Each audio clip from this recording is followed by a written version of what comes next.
Emmanuel, oh, Emmanuel, Emmanuel, Dieu est venu jusqu'à moi. Emmanuel, mon Dieu est venu jusqu'à moi.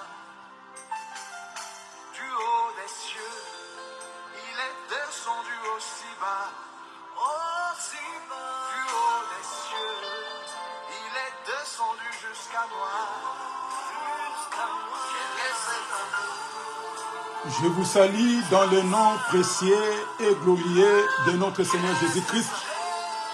Que la paix et l'amour de Dieu nous soient donnés, puisque le Seigneur est toujours au rendez-vous pour nous soutenir par sa parole. Je bénis ton Saint-Nom, Père Elohim. Merci pour le temps que tu nous as accordé de partager ta parole. Saisis nos cœurs, nos pensées.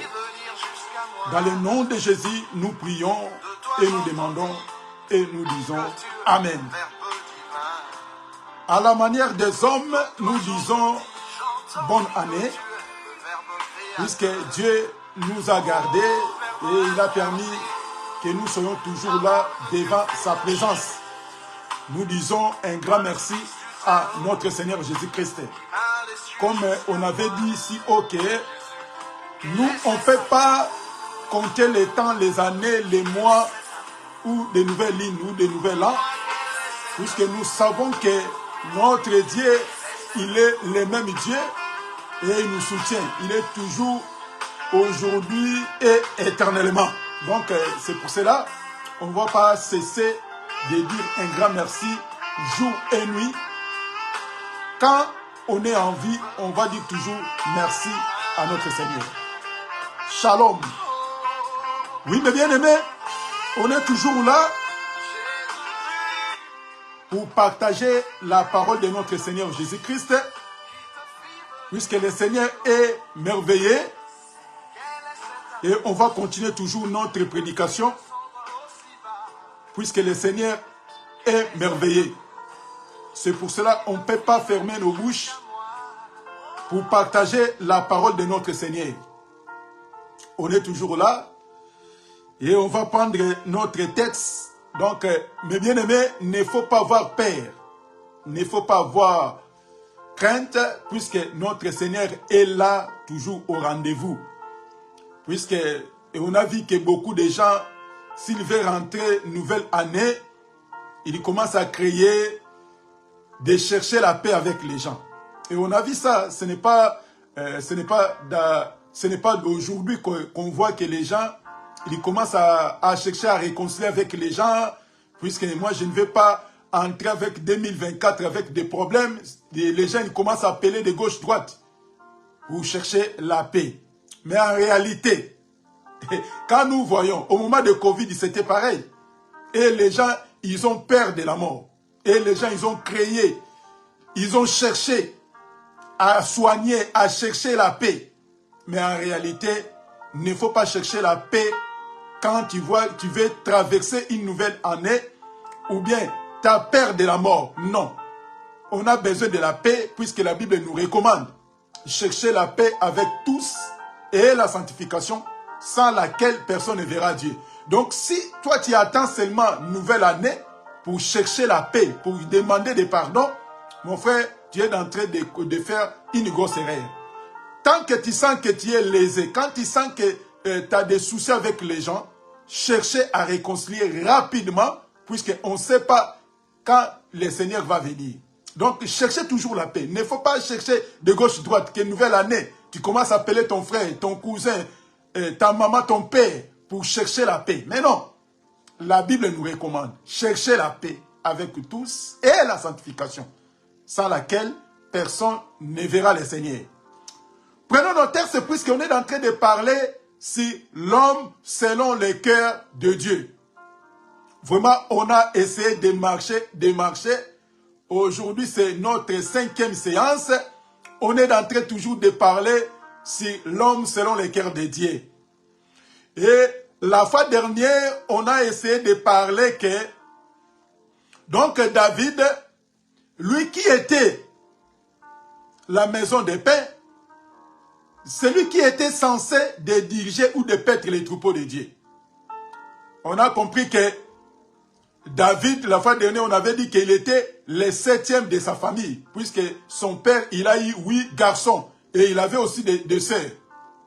Parmi les 8 garçons, David, il était le 7e. On avait expliqué, le chiffre 7, c'est le chiffre de repos. Donc David, quand il était venu donner du repos au peuple hébreu. Et on a compris que le vrai David, c'est le Seigneur Jésus-Christ, c'est lui le véritable repos. Quand il est venu nous donner du repos, le repos de nos âmes. Donc David, il était venu donner le repos de ce qui concerne les choses de la terre. Il était venu donner la tranquillité au peuple hébreu, puisqu'il était envahi par Goliath, par les Philistins. Et on a compris que le Seigneur Jésus-Christ, il est venu nous donner du repos d'abord de ce qui concerne physique et spirituel, puisque le repos que Dieu a réservé pour nous, c'est le ciel. C'est pour cela, un enfant de Dieu, tu es là, censé de comprendre les Écritures. Ça va te permettre de ne pas être l'esclave des hommes. Aujourd'hui, on va essayer de parler aussi. David, il était consacré comment? Par rapport à Samuel et par rapport à Saoul et par rapport à lui. Donc David, il était consacré comment? Puisque aujourd'hui aussi, les gens, ils prétendent être des hommes de Dieu, inspirés par beaucoup de révélations, mais il fait des choses contraires à la parole de Dieu. Aujourd'hui, on va essayer de partager ensemble avec nous. Prenons nos textes, on va prendre notre texte rapidement. 1 Samuel chapitre 13, le verset 14. La Bible dit ceci. Et maintenant ton règne ne durera point. L'Éternel s'est choisi un homme selon son cœur. Et l'Éternel l'a destiné à être le chef de son peuple. Parce que tu n'as pas observé ce que l'Éternel t'avait commandé. Notre texte, on est en train de marcher avec ça pendant quelques semaines. Aujourd'hui, on va toucher la consacration de David. On va prendre notre texte rapidement. 1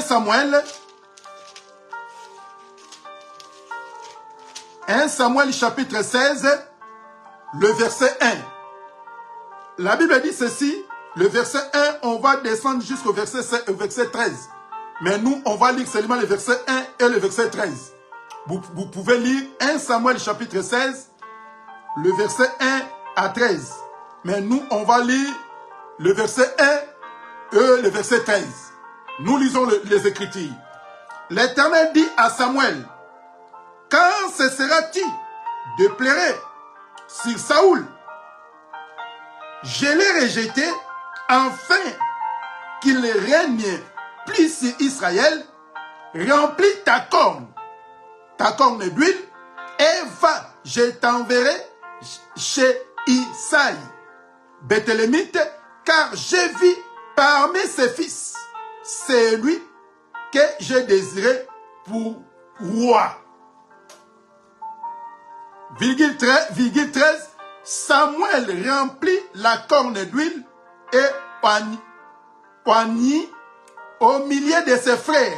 L'esprit de l'Éternel saisit David et à partir de ce jour et dans la suite, Samuel s'éleva et s'en alla à Rama. Voyez? Donc David, il était oint par Samuel avec corne d'huile. Mais pour Saoul, 1 Samuel chapitre 10, le verset 1. Samuel prit une fiole d'huile qu'il répandit sur la tête de Saoul. Et il le baisa et dit, l'Éternel ne t'a-t-il pas oint pour que tu sois le chef de son héritage? Voyez la différence entre David et Saoul. Saoul était oint par fiole.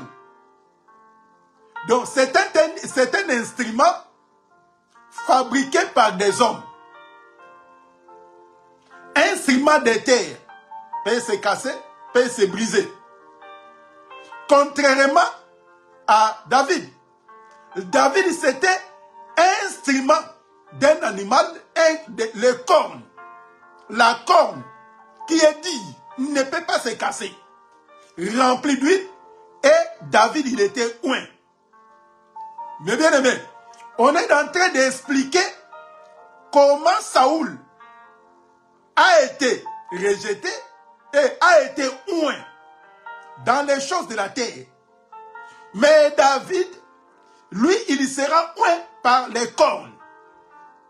Avant d'entrer, avant d'expliquer.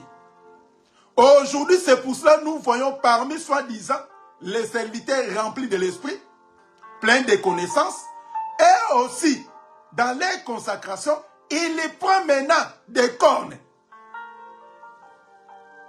Il prend des cornes pour consacrer quelqu'un.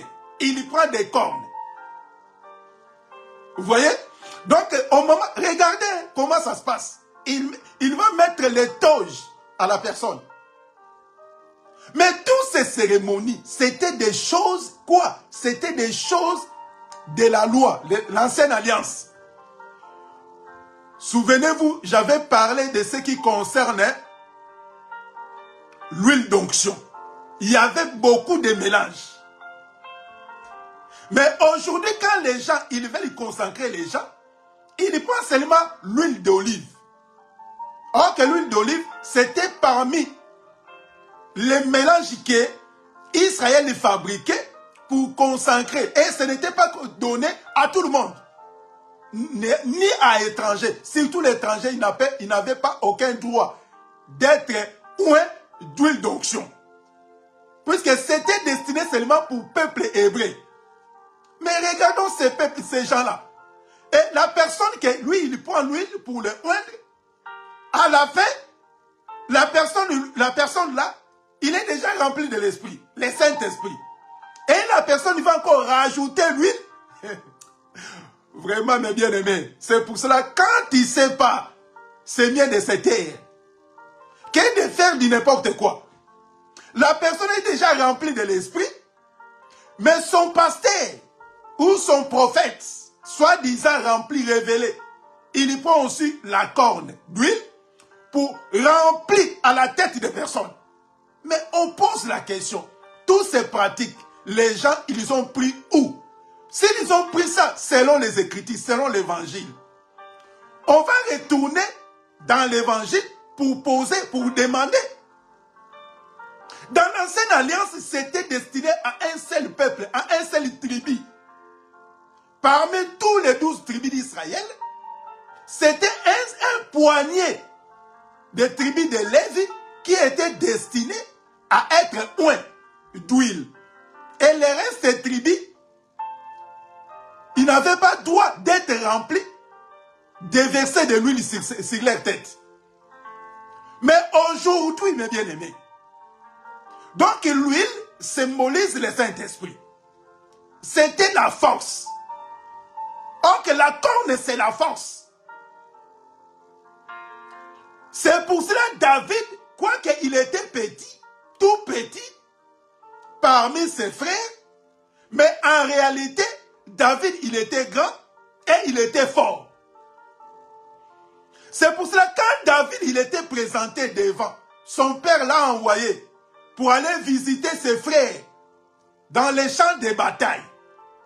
David, arrivant sur place, il a trouvé ses frères, il recule devant qui? Devant Goliath. Écoutez mes frères, un petit, mais comme il était déjà rempli, comme il était déjà rempli de force du Saint-Esprit, or que l'esprit est plus fort que la chair. Donc, quand il voyait leur frère David petit dans la chair, mais en réalité, David, il était comme leur grand frère. David, il était un homme fort, mais en réalité, quand on voit David, il ne pouvait pas résister devant Goliath. C'est pour cela quand David a vu un incirconcis commencer à insulter les dieux d'Israël, David s'est élevé en disant, qui est-il d'insulter les dieux d'Israël? Et ses frères, il avait peur. Il commence à repousser. Non, tu es encore petit. Tu ne peux rien faire. Tu ne peux pas résister devant Goliath.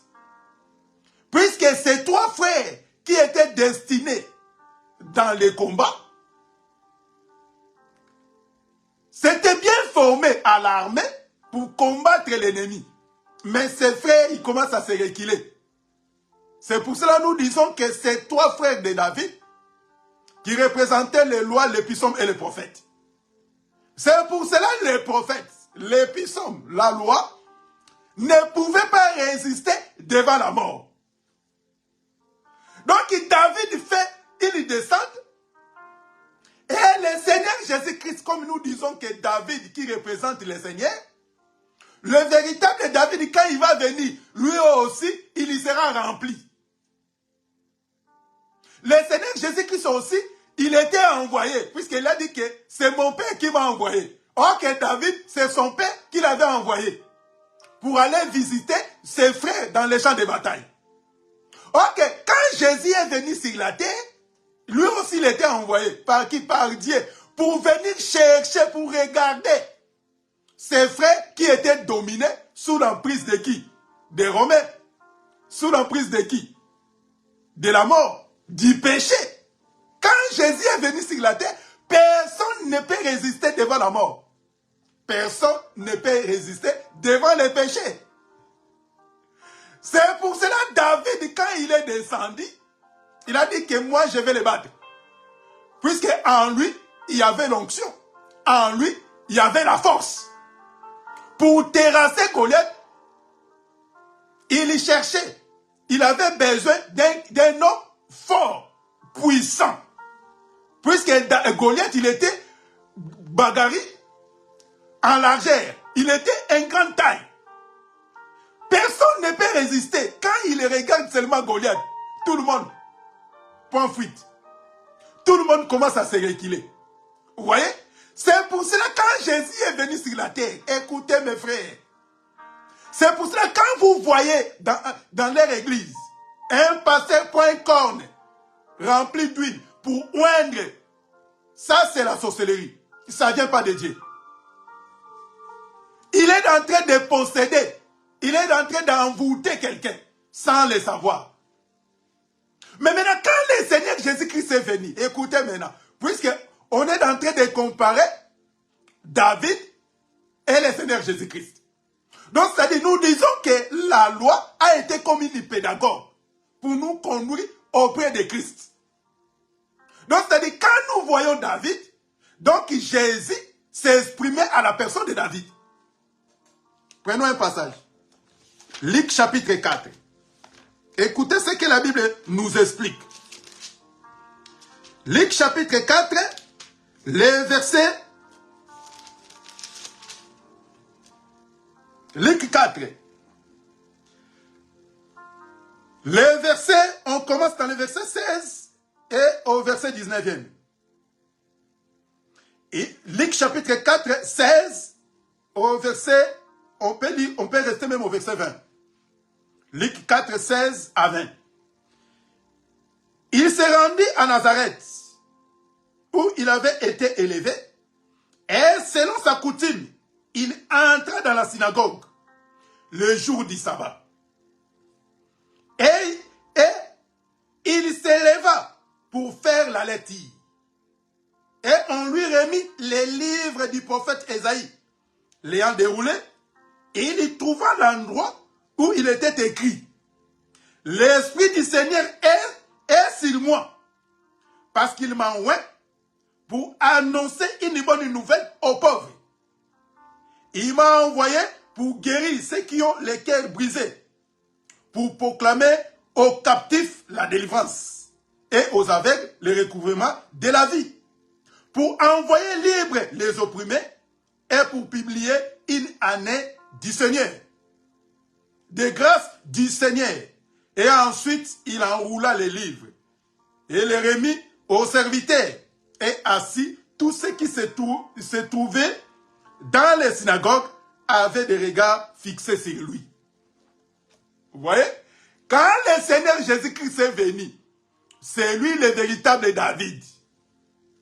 Le Seigneur Jésus-Christ, il devait aussi être rempli de l'esprit, avoir la force pour combattre non pas Goliath, mais pour combattre les démons et les péchés, la mort et les péchés.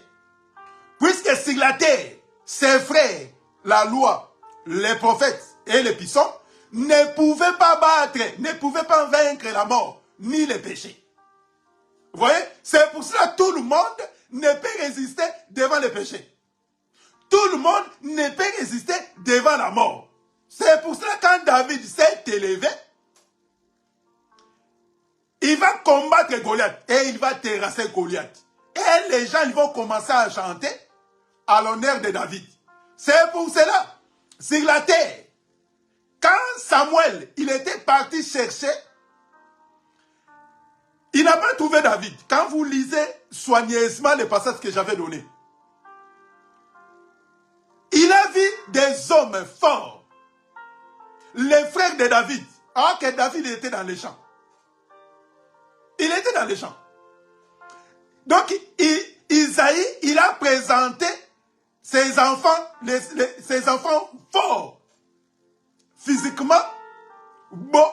Ils étaient très beaux et forts. Samuel a regardé. Puisque l'apparence est tombe. C'est pour ça que quand on lit, c'est pour ça que nos frères musulmans, ils ont du mal à comprendre. Puisque David, quand il compare Moïse et le Seigneur. Ok, pour battre la mort, pour battre, pour néantir les péchés, il n'était pas question de Moïse. Puisque Moïse, il était fort, vaillant. En regardant Moïse, vous voyez que quand on met le Seigneur Jésus et David, c'est pour cela, même les pharisiens, les juifs, ils commençaient à dire que tu n'es pas plus grand que notre père Abraham. Tu n'es pas plus grand que tel. Puisque nous avons un prophète Moïse. Puisqu'il voyait que Moïse, il était fort. Il peut tout faire. Mais à ce temps-là, Moïse ne pouvait pas vaincre la mort. La mort a pris, a englouti Moïse. La mort a englouti tous les prophètes. Les rois, la loi et les puissants. Personne ne peut résister devant la mort. Qui a résisté devant Goliath? Ni Saoul a pris fuite. Tout le monde, ils ont pris fuite. Ils ont laissé David. David, un petit, devant Goliath. Goliath a regardé David. Il commence à se moquer. C'est pour cela, quand le Seigneur Jésus-Christ est venu sur la terre, personne ne peut faire un cas sur lui, selon Ésaïe 53. Personne ne peut tirer les regards. Quand Jésus en disant que c'est mon Père qui m'a envoyé, et les gens ne pouvaient pas comprendre qu'en lui, que la délivrance va venir à la personne de Jésus. Personne. C'est pour cela que quand le Seigneur Jésus-Christ est devant la mort, le Seigneur Jésus-Christ a vaincu la mort. David a terrassé Goliath. C'est pour cela, la victoire de notre Seigneur Jésus-Christ nous a donné cette victoire. C'est pour cela, comme le Saint-Esprit, c'était lui le Seigneur, le Seigneur Jésus-Christ, il va dire ceci. Vous recevez une puissance du Saint-Esprit s'il venait sur vous. Ce n'est pas moi. Vous voyez? Quand maintenant le Saint-Esprit est venu sur vous, vous n'avez pas besoin qu'on ramène encore des cornes remplis d'huile pour vous verser sur vos têtes, mes frères. Si quelqu'un t'a versé de l'huile sur ta tête, ça demande encore la prière pour toi. Il faut aller demander, il faut qu'on prie pour toi. Ils vont te verser de l'huile par rapport à quoi? Puisque si l'huile c'est le Saint-Esprit, qui représente le Saint-Esprit. Et le Seigneur Jésus-Christ en disant ceci, écoutez, je vais lire un verset, on mettra point virgule, On va encore revenir. Acte chapitre 1. Écoutez, hein. Je ne sais pas si on lit même la Bible avec les gens qui promènent avec des cornes comme ça. On va prendre Acte chapitre 1, le verset 8. Écoutez ce que la Bible dit. Mais vous recevez une puissance, le Saint-Esprit, s'il venait sur vous. Et vous serez mes témoins à Jérusalem, dans toute la Judée, dans la Samarie et jusqu'aux extrémités de la terre. Vous voyez? Maintenant, c'est le Saint-Esprit. Le Seigneur Jésus-Christ, c'est lui-même, il va envoyer le Saint-Esprit. Écoutez maintenant. Si lui, il est là, qui représente le Saint-Esprit, que les hommes de Dieu promènent avec ça dans leurs cornes. Il achète des cornes de buffle. Vraiment, les gens, ils ont du mal à comprendre les Écritures. Ils promènent avec des cornes remplies d'huile, les cornes de buffle. Ils promènent avec ça. Maintenant, si le Saint-Esprit vient de Dieu, vient de lui-même le Seigneur, et la personne, il promène avec une corne de buffle remplie d'huile, il dit encore que j'étais oint. Mes frères, dis-moi. Je ne sais pas. C'est pour cela, quand il ne sait pas, c'est mieux de se taire. Ça ne sert à rien de parler. Ils ont promené avec de l'huile. Et quand il leur pose la question, seulement l'huile d'olive, ils ont acheté. Et il a prié sur ça. Lui-même il dit que ça c'est huile d'onction. La Bible dit que vous recevez une puissance. Le Saint-Esprit survenant sur vous. C'est Dieu lui-même. C'est pour cela Dieu, il savait la pensée des hommes. L'homme a ses propres pensées. Maintenant, si lui, il promène avec le Saint-Esprit. Maintenant, si tu as des problèmes avec lui, et le pasteur même, il chasse les gens dans leur église. Et vous croyez que cet homme-là, il promène avec les cornes remplies d'huile. Si les cornes là, c'est le Saint-Esprit, il va te les donner. Il va te donner le Saint-Esprit. Voyez comment les gens, ils confondent les Écritures. Voyez les gens comment ils y font du n'importe quoi à travers la parole. La Bible dit que les Écritures, la prophétie, ne peut être un sujet de l'interprétation particulière. Maintenant, si les gens, ils interprètent la parole de Dieu selon leurs propres pensées, on va dire quoi? Lui, il promène avec un corps rempli d'huile. C'est le Saint-Esprit. Il vient avec ça. Mais la Bible dit que le Saint-Esprit ne vient pas des hommes. Le Saint-Esprit vient de Dieu. Maintenant, si Dieu lui-même, il donne le Saint-Esprit à ses enfants. Mais comment un homme peut promener avec un corps rempli d'huile, soit disant que c'est l'onction?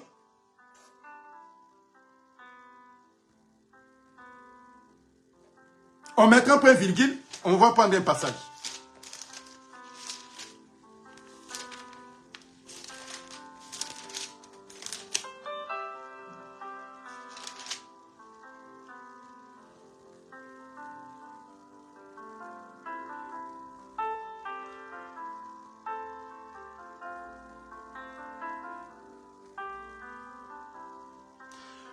Romains chapitre 8, le verset 9. Écoutez mes frères.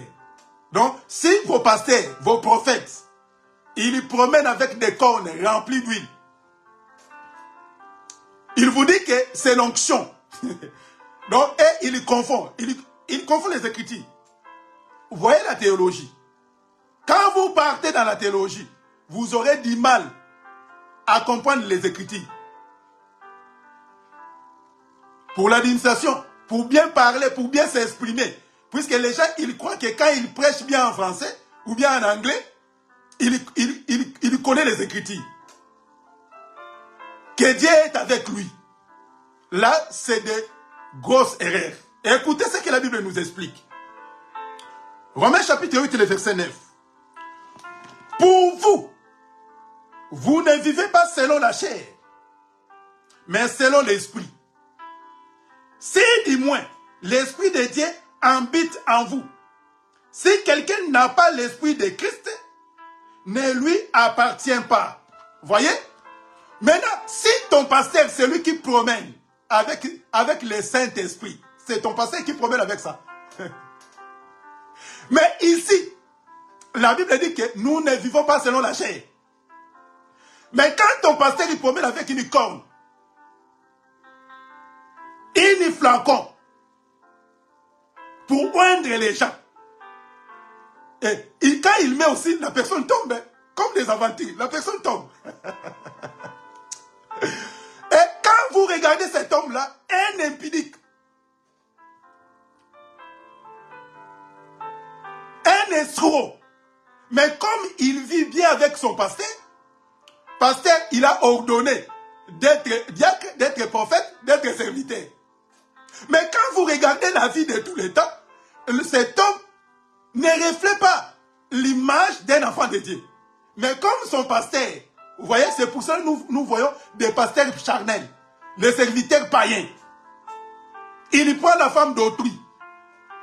Il fait du n'importe quoi. Puisque lui, il n'est pas rempli de l'esprit de Christ, mais il est rempli avec l'huile que son pasteur promène avec dans les cornes. C'est pour cela l'église d'aujourd'hui, dans les années à venir, on aura du mal. Pourquoi? Puisqu'il y a beaucoup de serviteurs, soi-disant des serviteurs, mais non encadrés, non formés, non enseignés, sont élevés, surtout des prophètes, des docteurs. Il y en a plein, il y en a beaucoup. Mais cet homme-là, il promène avec une corne de buffle remplie d'huile. Donc, toi, tu es rempli d'huile de ton pasteur, mais pas le Saint-Esprit, puisque le Saint-Esprit, c'est Dieu qui donne. Mais à condition que tu sois né, repenti, et le Saint-Esprit, Dieu lui-même, il va te le donner. Mais comme toi, tu veux que ton pasteur, il te ramène pour te oindre, c'est pour ça que nous voyons des dégâts dans l'église, des conflits, des confusions. Pourquoi? Puisque c'est leur propre pasteur, il promène avec de l'huile. Et après avant que tu sois consacré, il va te demander aussi l'offrande. Non, on va encore revenir sur l'offrande du prophète. Bien aimé, que la paix et la grâce de Dieu nous soient données. On était venus pour nous expliquer comment David a été oint. Comment David a eu la force d'aller combattre Goliath. Que ses frères, ils avaient peur. Puisque lui, il était rempli. Il était rempli. C'est Dieu qui lui a donné la force. C'est pour cela que quand le Seigneur Jésus-Christ est venu, lui aussi, il était rempli pour délivrer, pour nous donner la victoire. Que la paix et l'amour du Seigneur nous soient donnés. Que le Seigneur nous bénisse abondamment. C'est bien moi, votre bien-aimé. L'évangéliste Jérémie Kilouanzi depuis Paris. On va encore revenir, si Dieu ne vient pas dimanche prochain, pour essayer de continuer doucement, tout doucement par la grâce de Dieu, ce que Dieu nous mettra à cœur, partager avec vous. Que le Seigneur nous bénisse abondamment. Prions. Je bénis ton Saint-Nom, Père Elohim. Merci pour cette prédication, la prédication d'encouragement, que donne-nous la force de mettre en pratique et de marcher sur cette parole. Dans le nom de Jésus, que la paix soit avec nous puisque tu es notre papa. Au nom de Jésus, nous prions et nous disons Amen. Que le Seigneur soit avec nous. On va revenir si Dieu ne vient pas pour continuer tout doucement pour partager la parole de Dieu. Que de bonnes choses par la grâce de Dieu nous accompagnent. À très bientôt. Au revoir.